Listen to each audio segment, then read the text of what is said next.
Tiens, voilà pour toi. Ah, merci. Ok, j'arrange ton micro. C'est bon. Alors, tu n'as jamais été interviewée? Jamais, jamais. Jamais. Je me suis dit, mais qu'est-ce que Nadine me demande encore? Ça va aller, t'inquiète pas. Et puis, c'est bien d'avoir d'autres visages, pas toujours les mêmes personnes qui sont déjà médiatisées, tout ça, d'avoir quelqu'un qui fait des choses, qui a des choses à dire et qu'on ne connaît pas encore. Allez, c'est bon? On y va? C'est parti? On y va.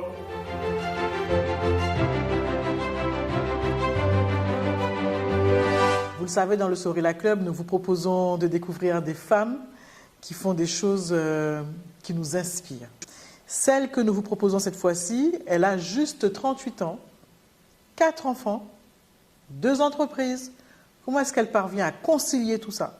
C'est le portrait que nous vous proposons de découvrir cette fois-ci. Bonjour Nathalie. Bonjour Nadine. Bienvenue dans le salon de Sorila. Merci. Ta première interview? Oui, en effet. Bon, ça va bien se passer, t'inquiète pas. Pas trop stressée? Ça va. Nathalie, on va parler un petit peu de toi. Oui. Je disais en introduction que tu étais multi-entrepreneur Oui. à seulement 38 ans. Comment est-ce que tu expliques ça? C'est une volonté, un rêve, une vocation.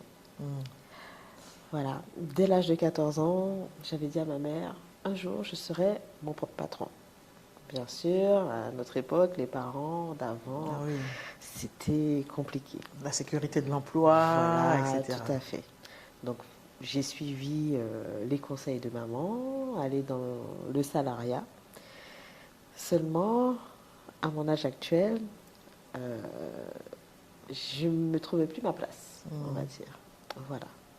Donc, Comment je ça sais- s'est traduit, pardon, mais comment ça s'est traduit quand tu dis que tu ne trouvais plus ta place?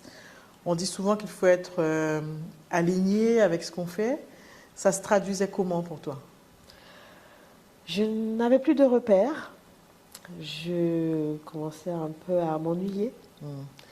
Les journées qui se répètent et qui ne vont pas avec mon caractère. Moi qui aime bouger constamment et qui aime les défis, Ouais. je n'avais plus de défis à À surmonter. relever. Voilà, donc il fallait enfin réaliser ce rêve. Est-ce que tu dirais que tu étais aussi en perte de sens finalement dans ce que tu faisais? Totalement, en effet. Ouais. Totalement. J'ai toujours été rigoureuse dans mon travail et dès lors où j'ai commencé à faire une erreur, je me suis dit, c'est bon, la fatigue s'est installée, la monotonie s'est installée, il faut sauter le pas. Ok. Sauter le pas. Beaucoup de personnes ont envie de sauter le pas. Beaucoup de personnes parlent de voilà, quitter leur emploi, faire une transition, etc. Sauf que sauter le pas, c'est pas si facile parce qu'il y a la perte du salaire. C'est un peu un saut dans le vide. Ce saut-là, comment tu as réussi à le franchir? Est-ce qu'il y a eu quand même des craintes, des peurs, des inquiétudes? Énormément de peur et énormément de remise en question. Maman de 4 enfants, perdre le salaire, ça fait réfléchir. Seulement, le cœur n'y était plus. La dépression pouvait s'installer. Et je n'ai pas voulu vivre dans la dépression. J'ai préféré sauter le pas, prendre des risques, prendre ce risque qui aujourd'hui m'a donné cette liberté. Alors, on va parler un petit peu de tes entreprises. On va commencer par Réseau. Réseau, qui porte son nom, hein, R-E-Z-O, mais qui veut vraiment dire réseau. Qu'est-ce que tu fais au sein de cette entreprise? Tu accompagnes les entrepreneurs, les chefs d'entreprise, de quelle manière? Alors, j'ai une forte expérience qui m'a permis de constater une problématique sur notre territoire guyanais. Les entrepreneurs qui n'arrivent pas à gérer leur entreprise du côté administratif, du côté social. J'ai travaillé pendant plusieurs années au sein de grands organismes comme l'URSSAF, Oui. qui m'a permis de comprendre qu'il y avait un réel problème au niveau des entrepreneurs. C'est sûr que l'URSSAF, c'est pas notre meilleur ami bien souvent. En tout cas, c'est pas l'impression qu'on en a. Très souvent, oui, je l'ai souvent constaté, souvent Oui. entendu, mais j'ai toujours pu quand même ramener les entrepreneurs à comprendre que cet organisme est là pour leur permettre de payer des cotisations qui leur seront favorables plus tard, tout de même. Mais beaucoup d'entrepreneurs ne savaient même pas qu'ils avaient ce petit meilleur ami, l'URSSAF. Et on peut se retrouver très facilement dans des problèmes financiers que les entrepreneurs n'ont pas demandé. Et en ayant été aussi en relation avec pas mal de cabinets d'expertise comptable, cela m'a permis de constater avec eux que vraiment ils avaient besoin de cet accompagnement.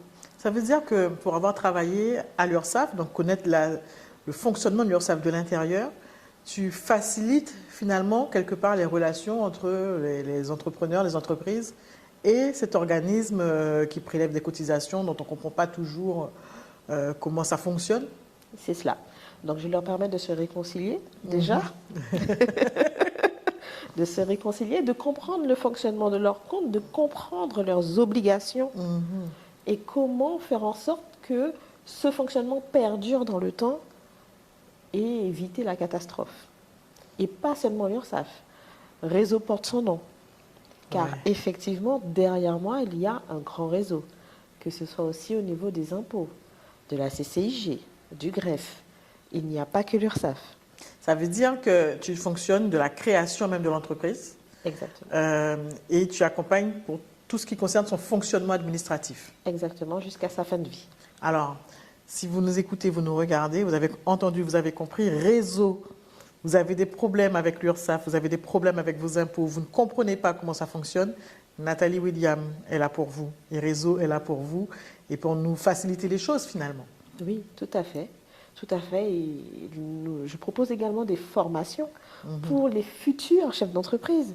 Ouvrir une entreprise, ce n'est pas simplement se dire je vais l'immatriculer et le reste est fait et je me mets à travailler tout de suite. Non, il faut comprendre quel est le rôle du chef d'entreprise.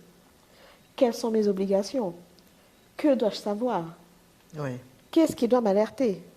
Sur quoi je dois travailler afin de ne pas avoir de problème avec l'un des organismes qui font partie de mon réseau? Et pour être passé par là, pour avoir créé et être sorti du salariat, pour créer toi-même ton entreprise, tu sais exactement quels sont les obstacles qu'on rencontre. Alors, la question que j'ai envie de te poser maintenant, je le disais tout à l'heure, nombreuses sont les personnes qui ont envie de franchir le pas. Est-ce que tu as senti un changement de, j'allais dire du paradigme, pour reprendre le terme qu'un de mes amis n'aime pas du tout d'ailleurs, mais le fait de passer du salariat à une vie d'entrepreneur et de vivre avec finalement une rémunération qui arrive quand elle arrive, quand les clients payent dans les temps, etc., alors qu'on avait auparavant un salaire mensuel et régulier. Changer ainsi de mode de fonctionnement, ce n'est pas évident. Est-ce que c'est quelque chose à quoi tu sensibilises les futurs entrepreneurs? Et comment est-ce que tu les aides à faire en sorte que ce soit le changement se fasse de la façon la plus douce possible? Alors tout d'abord, j'examine cas par cas, car tous les chefs d'entreprise sont différents, toutes les futures entreprises sont différentes, en fonction de la vie sociale, salariale actuelle de l'entrepreneur, s'il est salarié. Nous partons sur un examen complet, c'est-à-dire savoir s'il était en CDI ou s'il était en CDD, enfin voilà, et trouver les organismes, encore une fois, qui sont avec moi et savoir qu'est-ce qui peut être financé par la suite. S'ils sont CDI, il y a quand même certains prestataires comme Transition Pro ou autres qui peuvent les accompagner pour avoir une indemnisation au niveau de France Travail. Donc France Travail qui fait aussi partie du réseau. Donc nous analysons ensemble comment franchir le pas et ne pas sauter dans le vide. Oui, éviter de sauter dans le vide sans filer en fait. Tout à fait. Et moi qui l'ai fait, qui l'ai vécu, j'apporte cet accompagnement. Alors ça c'est réseau, mais tu es aussi esthéticienne et on a l'impression que là on est passé, mais c'est le grand écart, on passe d'un monde à un autre. Comment tu arrives à fonctionner de cette manière et à faire fonctionner tes deux entreprises? Tu es esthéticienne et donc tu as un institut qui s'appelle The Beauty Room. C'est cela. Ça n'a rien à voir. Totalement pas. Alors, toute jeune, j'ai toujours eu peur du chômage. Donc, j'ai fait comme ma mère, qui a été mon modèle au final. Et j'ai 6 diplômes différents. Wow. Donc, j'ai quand même ouvert 2 entreprises, dont 2 d'entre eux. Donc voilà, donc j'ai voulu quand même avoir de l'expertise pour mes entreprises, ce qui était important. On a parlé tout à l'heure de l'alignement. Tu disais que tu ne trouvais plus ta place quand tu travaillais auparavant, notamment à l'URSSAF, etc. Réseau, on est dans de l'administratif pur. The Beauty Room, on est dans un autre domaine plus créatif. Tu fais aussi des tatouages, tu en as un très joli sur la main. Tu fais des ongles, tu fais des maquillages, tu aides la femme à se remodeler, à se transformer. Dans quel domaine est-ce que tu trouves le plus de plaisir à travailler? Dans les deux. dans les deux. Mais j'ai toujours eu un gros coup de cœur pour tous les entrepreneurs guyanais, donc de réseau. Donc réseau, c'est... Le bébé. C'est le bébé. C'est le dernier né aussi. Exactement. C'est le dernier né. Et dans The Beauty Room, du coup, tu reçois des femmes, tu reçois des hommes. Qu'est-ce que tu penses que tu leur apportes à tous ces clients?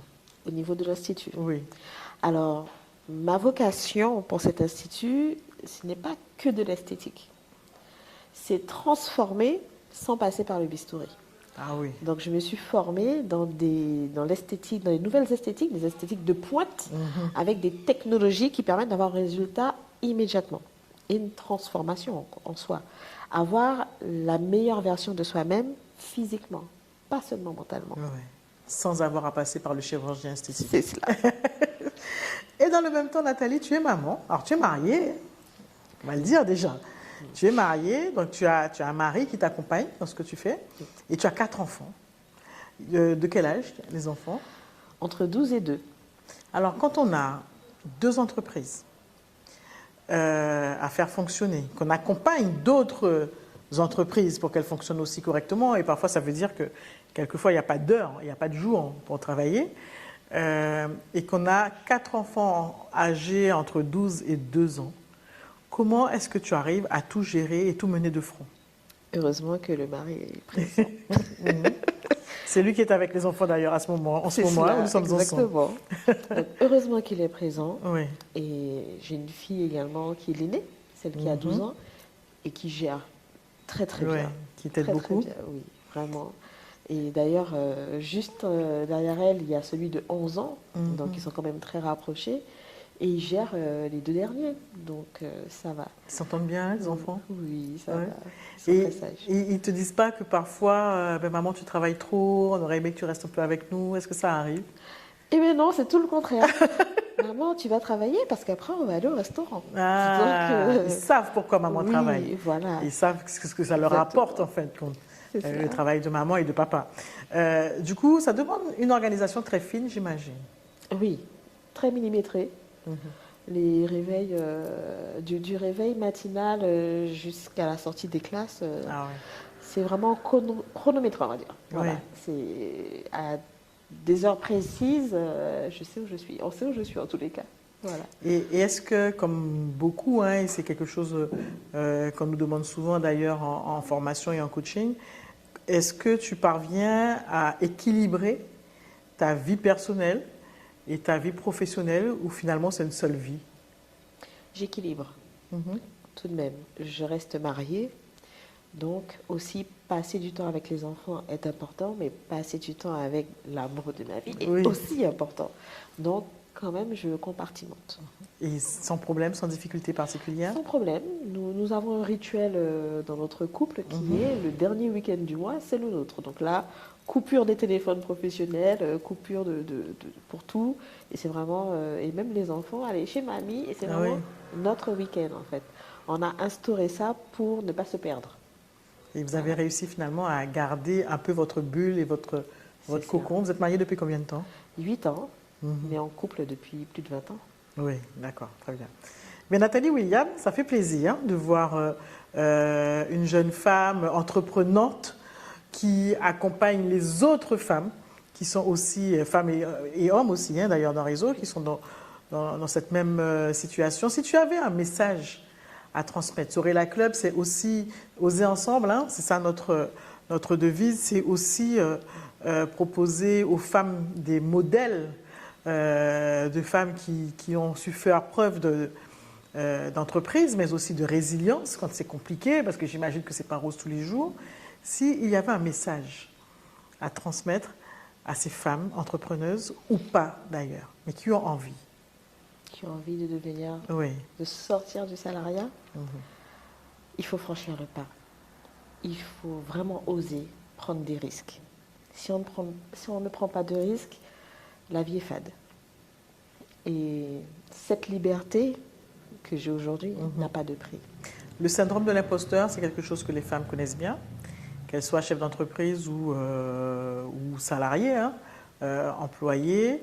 C'est quelque chose qu'elles connaissent bien, l'impression de ne pas être légitime, de ne pas toujours être suffisante, suffisamment formée, suffisamment compétente. Là aussi, si tu avais quelque chose à dire aux femmes qui nous écoutent. Alors, j'ai eu ce syndrome de l'imposteur en étant salariée. J'avais toujours l'impression que je ne faisais pas assez, ou que je n'avais pas ma place, ou tout simplement, mais lorsque j'ai eu ma toute première promotion en tant que cadre, mais pourquoi moi Ouais. Non. Mais en tant qu'entrepreneur, chef d'entreprise, il disparaît totalement. Aujourd'hui, tu dirais que tu vis ta meilleure vie? Clairement. Écoute, Nathalie, merci beaucoup pour toutes ces informations. Merci à toutes celles qui nous ont regardées, qui nous ont écoutées. Ça fait vraiment plaisir de voir une jeune femme qui n'a même pas encore 40 ans, qui réussit et qui équilibre sa vie familiale et sa vie professionnelle. En tout cas, si vous souhaitez d'autres exemples comme Nathalie Williams, n'hésitez pas, cliquez. Donnez-nous un petit pouce et un peu d'amour. N'hésitez pas à vous abonner à notre chaîne YouTube, Sorella Club. C'est une chaîne sur laquelle vous retrouverez des portraits de femmes qui ont des choses à vous dire, des choses à vous transmettre. À très vite dans le Sorella Club.